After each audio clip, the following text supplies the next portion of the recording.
E as empresas optantes pelo lucro real tiveram impacto financeiro com uma alteração na forma de créditos de PIS e COFINS. A nossa equipe foi até conversar com o advogado tributarista que explicou essa alteração silenciosa, mas que irá impactar em todos os brasileiros. O brasileiro não aguenta mais tantos impostos. Entra governo, sai governo e a tão sonhada reforma tributária não chega. Ao invés de facilitar a vida do empresário, o governo foi criando ao longo dos anos remendos no Código Tributário, que é antigo e defasado. A falta de clareza no setor faz com que a tributação seja muito questionada. Falando em questionamento, vem mais um por aí. É que uma medida provisória publicada em 12 de janeiro, já no governo Lula, removeu o ICMS da base dos créditos de PIS e COFINS, afetando diretamente as empresas do lucro real.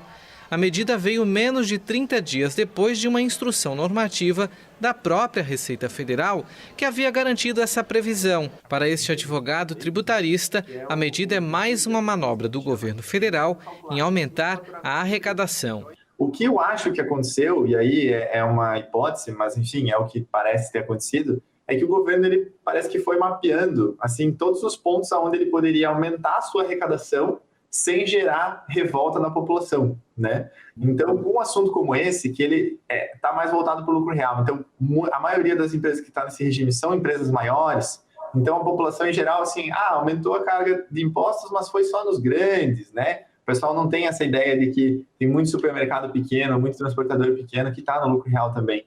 Então, talvez seja mais fácil, né? No Brasil, a gente até brinca, né? Às vezes parece que no Brasil você dar certo é um problema, né? A empresa muito grande, ela acaba, não, então você é grande, então você pode pagar mais. Na prática, com a nova regra que entrou em vigor em maio, um produto adquirido por uma empresa do lucro real, com valor de R$ 100, teve o crédito de PIS e COFINS reduzido, passando de R$ 9,25 para R$ 7,68. Com o valor de venda de R$ 130, o valor a pagar de impostos aumenta, já que o crédito diminuiu, assim como a margem de lucro, reduzindo a margem do comerciante. A alteração que deverá mexer no bolso do consumidor.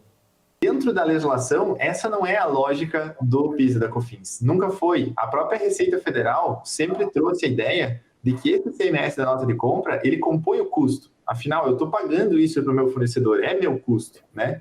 Se depois agora ele não é mais tratado como faturamento na hora que eu faço uma venda, isso não significa que ele deixou de ser custo, né? Então, a meu ver, o que eles estão fazendo, na verdade, é misturando conceitos aqui, argumentando uma suposta justiça para fazer esse equilíbrio dos dois lados, mas, na verdade, eles estão distorcendo a lógica da cobrança. E isso acaba gerando um aumento de tributo de forma indireta, de forma quase camuflada. E assim, ao olhar do leigo, isso parece até justificado, né? Quer dizer, bom, se você está tirando daqui, tem que tirar de lá. Só que se você fizer isso, você vai pagar mais imposto. O impacto dessa nova regra ainda é calculado. Henrique explica que, como muitos supermercados e transportadoras estão enquadrados no lucro real, o consumidor já poderá sentir aumento em algumas mercadorias nos próximos dias. Se a gente está falando de um aumento de imposto, um aumento de tributo, dentro de uma empresa transportadora, por exemplo, quer dizer, a atividade de transporte vai ficar mais cara, vai ter um custo maior. O transportador ele vai precisar repassar isso no preço do frete, né? Porque ele precisa pagar seus impostos, então ele vai ter que cobrar mais de quem contrata o frete.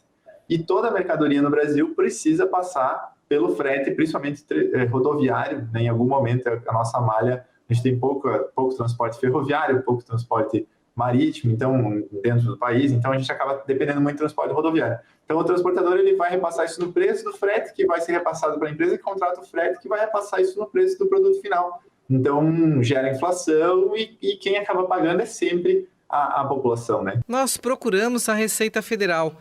A assessoria de imprensa do órgão federal não respondeu aos nossos questionamentos.